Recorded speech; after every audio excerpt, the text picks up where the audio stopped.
One of the actors almost died on set. Another was fired mid-production and had their scenes completely reshot. And the forbidden love story that made 140 million people weep? It nearly destroyed the careers of everyone involved. The Thorn Birds became the second most watched miniseries in television history in 1983. But what happened behind the cameras was more scandalous than anything viewers saw on screen. These are 15 facts that even die-hard fans have never heard. And number 7 will completely change how you see the most controversial scene in the entire series. When the Thorn Birds premiered on ABC during Palm Sunday weekend in March 1983, it wasn't just another television event. It was a cultural phenomenon that stopped America in its tracks. Based on Colleen McCullough's best-selling novel about forbidden love between a Catholic priest and a young woman in the Australian outback, the 10-hour miniseries starred Richard Chamberlain and Rachel Ward in what would become one of the most talked-about romances in television history. The numbers alone tell an incredible story. With a staggering 41.9 rating and 59% audience share, The Thorn Birds became the second most watched television miniseries in history, trailing only Roots. More than 35 million Americans tuned in, and the global audience reached an estimated 140 million viewers. The production earned 16 Emmy nominations, winning 6 plus 4 Golden Globes. Not bad for a $21 million investment that would prove its worth many times over. But what viewers didn't know as they watched Father Ralph de Bricassar struggle with his vows while falling for the spirited Meggie Cleary were the extraordinary circumstances surrounding the production itself. From fake locations to secret romances, from religious controversies to The Thorn Birds was every bit as dramatic behind the scenes as it was on screen. Let's start with perhaps the most audacious deception of all. Despite being set almost entirely in the Australian outback, not a single frame of The Thorn Birds was actually filmed in Australia. Every sweeping vista, every dusty ranch scene, every moment supposedly taking place on the fictional Drogheda sheep station was actually shot in Southern California. The outback scenes were filmed in the hills and valleys around Los Angeles, while the Queensland sequences were captured on the Hawaiian island of Kauai. The iconic Drogheda homestead itself was an elaborate set constructed at Big Sky Ranch in Simi Valley, California. Producer David Wolper later explained that while they desperately wanted to film in Australia for authenticity, there simply weren't enough experienced film crews available to handle a production of this magnitude. So they brought Australia to America instead, creating one of the most convincing geographical illusions in television history. Millions of viewers fell in love with what they thought was the Australian landscape, never knowing they were actually looking at California and Hawaii. The casting process revealed equally surprising twists. The role of Father Ralph, which would make Richard Chamberlain a household name and romantic icon, I'd almost went to some very different actors. Robert Redford was the top choice when director Peter Weir was attached to the project. When that fell through, Christopher Reeve was seriously considered under director Herbert Ross. Ryan O'Neal was also in the running when Arthur Hiller took over directing duties. The role that would define Chamberlain's career as a romantic leading man nearly belonged to Superman himself. Even more shocking was the casting carousel for Meggie Cleary, which became the most sought-after female role of the early 1980s. Michelle Pfeiffer auditioned, as did future stars Kim Basinger and Olivia Newton-John. Jane Seymour came incredibly close to landing the part. Producers actually preferred her acting ability over Rachel Ward's, but in a decision that would prove prophetic, they felt Seymour was too strong and lacked the vulnerability they needed for Meggie. They wanted someone who could convincingly portray a woman dominated by the men in her life, and Rachel Ward fit that bill perfectly. The role of the wealthy, predatory Mary Carson almost went to Audrey Hepburn. Can you imagine the elegant star of Breakfast at Tiffany's playing the lustful, manipulative matriarch? When Hepburn declined, the role went to Barbara Stanwyck, who at 75 years old delivered one of the most memorable performances of her legendary career. Speaking of Stanwyck, here's where things get really interesting. The woman who had to portray a dying 75-year-old was so remarkably youthful and vibrant at that exact age that the makeup department had to artificially age her for her final scenes. While other actresses her age were fighting wrinkles and sagging skin, Stanwyck looked too healthy and vital vital to convince audiences she was at death's door. Stanwyck's remarkable preservation came from a combination of good genetics, an active lifestyle despite decades of smoking, and what she described as pure stubbornness. The makeup artists spent hours each day applying prosthetics to create sagging jowls, liver spots, and the papery skin texture of advanced age. Stanwyck endured this process with characteristic professionalism, though she privately joked that it was the first time in her career she'd needed makeup to look older rather than younger. The irony wasn't lost on the veteran actress who had spent 6 decades in Hollywood watching the industry's obsession with youth intensify with each passing year. But the production took a real toll on the veteran actress. During filming, Stanwyck inhaled special effects smoke that may have triggered a case of bronchitis, complicated by her lifelong smoking habit that had started when she was just 9 years old. Despite this setback, she delivered an Emmy-winning performance that included one of the most daring scenes of her career, a seduction sequence with the naked and decades younger Richard Chamberlain that showcased her character trapped in an aging body. The seduction scene became legendary for both its boldness and the professionalism with which it was executed. Chamberlain later praised Stanwyck's complete lack of self-consciousness, describing how she approached the scene with the same technical precision she brought to every aspect of her craft. Now, the scene was carefully choreographed and filmed over 2 days, with a closed set and minimal crew to protect both actors' privacy. Stanwyck insisted on multiple takes until she felt they'd captured the desperate quality of Mary Carson's last grasp at passion before death claimed her. The resulting scene walked a delicate line between tragic and grotesque, ultimately landing on deeply human, a testament to both actors' abilities and the director's sensitive handling of challenging material. The water scenes created their own challenges. According to Rachel Ward, the swimming sequences where Ralph and Meggie finally give in to their passion were filmed in ice-cold water. The romantic heat viewers felt was purely acting. The actors were actually freezing. These water scenes required extensive preparation and presented serious safety concerns. Medical personnel remained on standby throughout filming, monitoring both actors for signs of hypothermia as take after take plunged them back into the frigid pool. Chamberlain and Ward wore minimal clothing to maintain the illusion of spontaneous passion, which meant they had no protection against the cold. Between takes, crew members wrapped them in heated blankets and served hot beverages, but the warming periods could only be brief to maintain continuity of wet hair and skin. Ward later described the experience as brutal, noting that her teeth chattered so violently during some takes that dialogue had to be completely re-recorded in post-production. Behind the romantic chemistry between characters lay real romance between actors. Rachel Ward and Bryan Brown, who played the abusive Luke O'Neill, fell in love during production and married in 1983. Their relationship has endured for over 4 decades, making it one of Hollywood's most successful on-set romances. Ironically, Brown was the only actual Australian in the entire main cast of this story set in Australia. The courtship between Ward and Brown unfolded against the backdrop of their characters' toxic relationship on screen. While Luke O'Neill represented everything wrong with masculine dominance and emotional abuse, Bryan Brown himself was reportedly gentle, thoughtful, and deeply respectful of Ward's boundaries. Cast and crew watched the real romance develop with amusement, noting the stark contrast between Brown's tender attentiveness to Ward off camera and his character's cruel dismissiveness on screen. The couple kept their relationship relatively private during filming, professional enough to maintain boundaries on set while their feelings deepened away from prying eyes. The religious controversy began before the miniseries even aired. A BC's decision to broadcast The Thorn Birds, beginning on Palm Sunday and running through Holy Week, infuriated the United States Catholic Conference. The timing wasn't accidental. Network executives, riding high on the success of earlier miniseries like The Winds of War,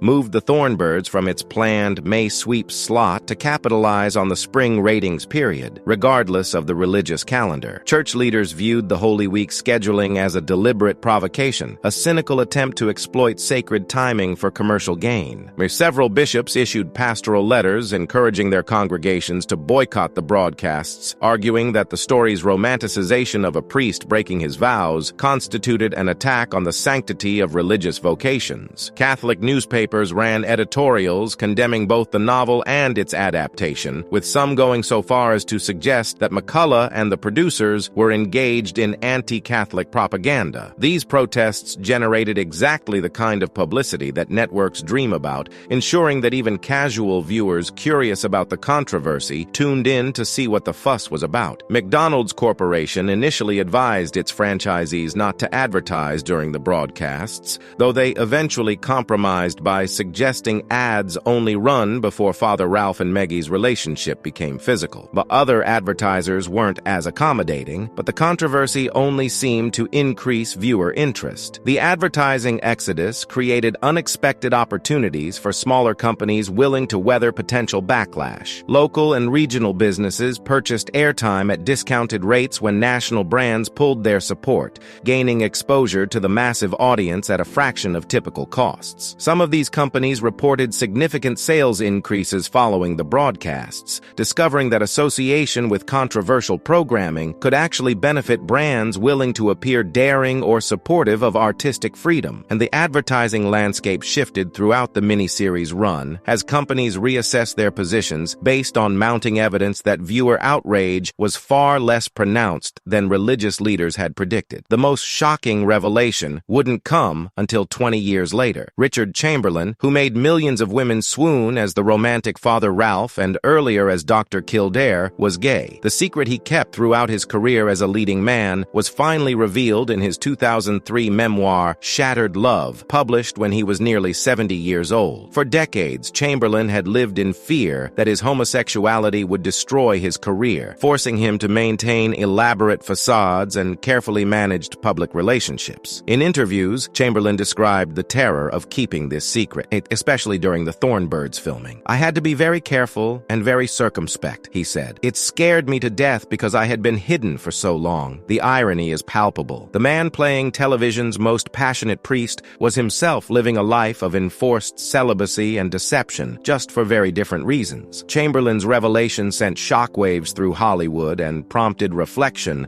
on how many other actors of his generation had felt compelled to hide their authentic selves to maintain careers. He described the constant vigilance required to maintain his straight facade, monitoring his gestures, his vocal inflections, his choice of companions in public settings, and even his interview responses to avoid any hint of his true orientation. The psychological toll of this decades-long performance manifested in anxiety, depression, and a deep sense of disconnection from his own success. When women swooned over Father Ralph, Chamberlain felt like an imposter, knowing the fantasy they embraced bore no resemblance to his reality. Author Colleen McCullough had her own complicated relationship with the adaptation of her work. Despite the miniseries making her already successful novel a global phenomenon, McCullough reportedly described the television version as instant vomit. She refused to write a sequel to her novel and remained publicly critical of how her story was adapted. McCullough even admitted to disliking her own heroine, saying,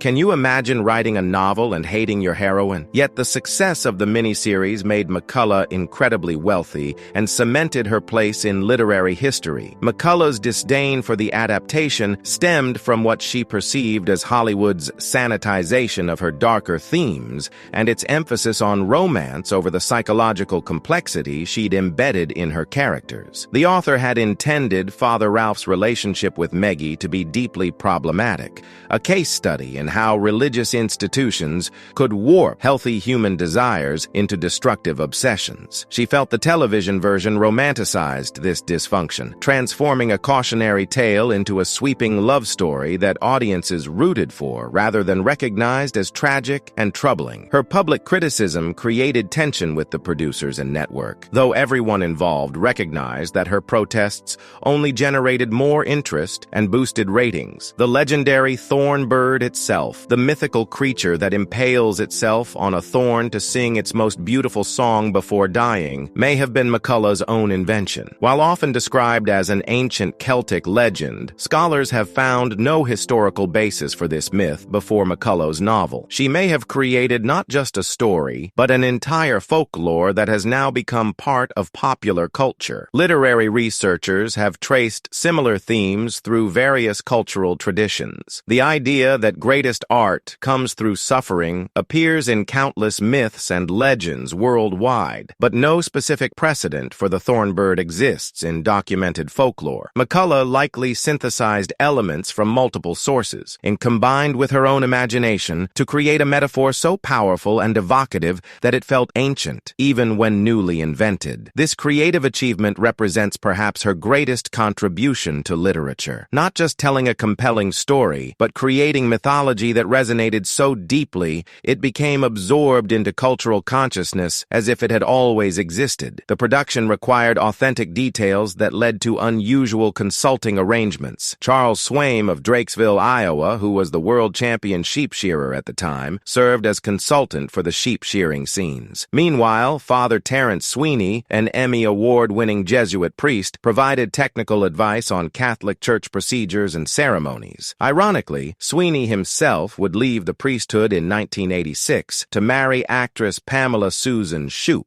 proving that life sometimes does imitate art. Swaim's involvement ensured the shearing sequences displayed proper technique, timing, and the physical demands of the work. He trained actors in the basic movements, though professional shearers performed most of the actual work shown on camera. The consultant emphasized that sheep shearing required specific skills developed over years of practice, and that amateur attempts would result in injured animals and frustrated workers. His expertise extended beyond mere technique to encompass the culture of shearing sheds, the competitive nature of professional shearers, and the seasonal rhythms that structured rural Australian life. These details enriched the production's authenticity in ways most viewers never consciously noticed but intuitively felt. Henry Mancini's sweeping musical score became as iconic as the story itself, though it represented a personal milestone for the legendary composer. Mancini composed approximately 4 hours of music for the Thorn Birds, more than he had ever written for a single project. Despite winning 4 Oscars and 20 Grammy Awards during his career, Mancini never won an Emmy, though many felt his Thorn Birds score deserved that honor. The main theme's haunting melody has endured as one of television's most recognizable compositions, instantly evoking the miniseries' romantic longing and tragic inevitability. Mancini crafted distinct musical themes for each major character and relationship, weaving them throughout the score in ways that subconsciously guided viewer emotions. While the music for Father Ralph combined sacred chorale elements with romantic orchestration, reflecting his divided nature, Meggie's theme featured softer, more wistful instrumentation that evolved from girlish innocence to mature yearning as her character aged. These leitmotifs created an emotional through line that helped unify the lengthy narrative and reinforced character development even when dialogue fell short. The cultural impact extended far beyond television. One American airline actually screened episodes in flight so passengers wouldn't miss the cultural phenomenon. In France, where it was titled Les oiseaux se cachent pour mourir, The Birds Hide to Die, the series became a lasting favorite that still appears in regular reruns. Brazil saw similar success when it aired on SBT in 1985, actually beating the dominant Globo network in ratings, an almost unheard-of achievement. The international reach demonstrated that certain stories transcend cultural and linguistic barriers when they tap into universal human experiences. Japanese audiences embraced the forbidden love theme, connecting it to their own cultural narratives about duty conflicting with desire. German viewers responded to the epic scope and generational storytelling reminiscent of their own literary traditions. Italian audiences appreciated the Catholic elements and family dynamics that resonated with their cultural context. Each country interpreted the Thorn Birds through its own cultural lens while recognizing the fundamental humanity at its core. The legacy even reached into professional sports. The New York Jets offensive tackle DeBrickashaw Ferguson was named after Father Ralph DeBrickashaw,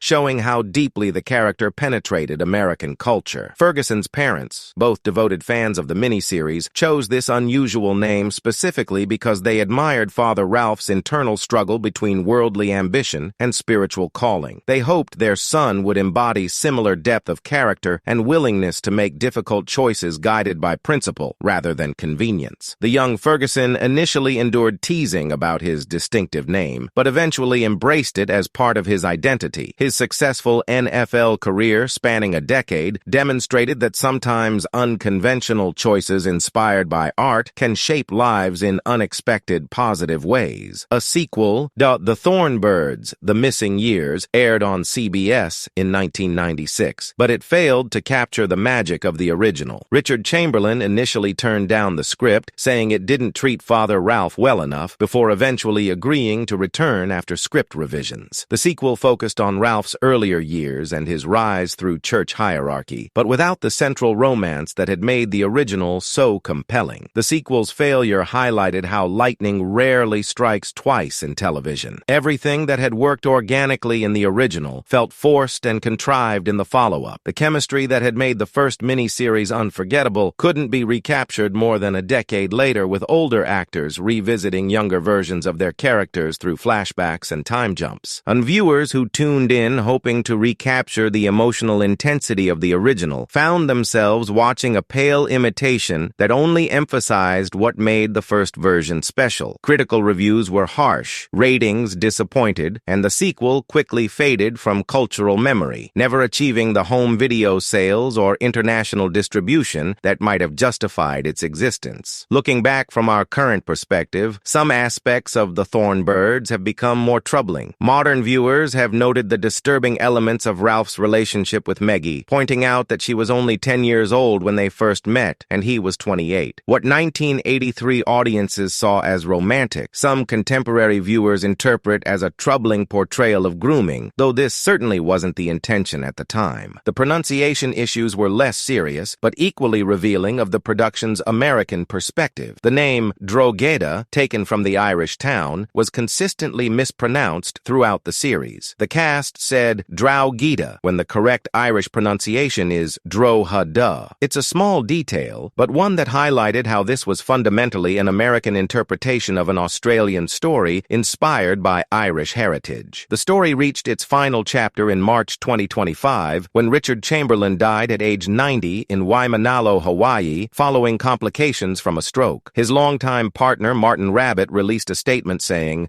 "Our beloved Richard is with the angels now. He is free and soaring to those loved ones before us." It was a poetic ending for a man who had spent much of his life unable to live freely as himself. Chamberlain's death marked the end of an era for television romance. His portrayal of Father Ralph de Bricassart represented a type of leading man that seems almost impossible in today's entertainment landscape. The tortured romantic hero whose internal conflicts drove the story forward. In an age of anti-heroes and complex protagonists, the straightforward romantic agony of Father Ralph feels like a relic from a simpler time. The Thorn Birds succeeded because it offered viewers what they craved: epic romance, exotic locations, family drama, and moral complexity, all wrapped in a beautifully produced package. It arrived at the perfect moment in television history, and during the golden age of the miniseries, when networks had the budget and patience for long-form storytelling. Shows like Roots, Shogun, and The Thorn Birds represented television's attempt to compete with movies by offering something cinema couldn't: stories too big and complex for a 2-hour format. In our streaming age of binge-watching, it's hard to imagine the communal experience the Thorn Birds created. For 4 consecutive nights, families gathered around television sets to watch Ralph and Meggie's story unfold. Workplace conversations the next day inevitably turned to the previous night's episode. It was appointment television in the truest sense,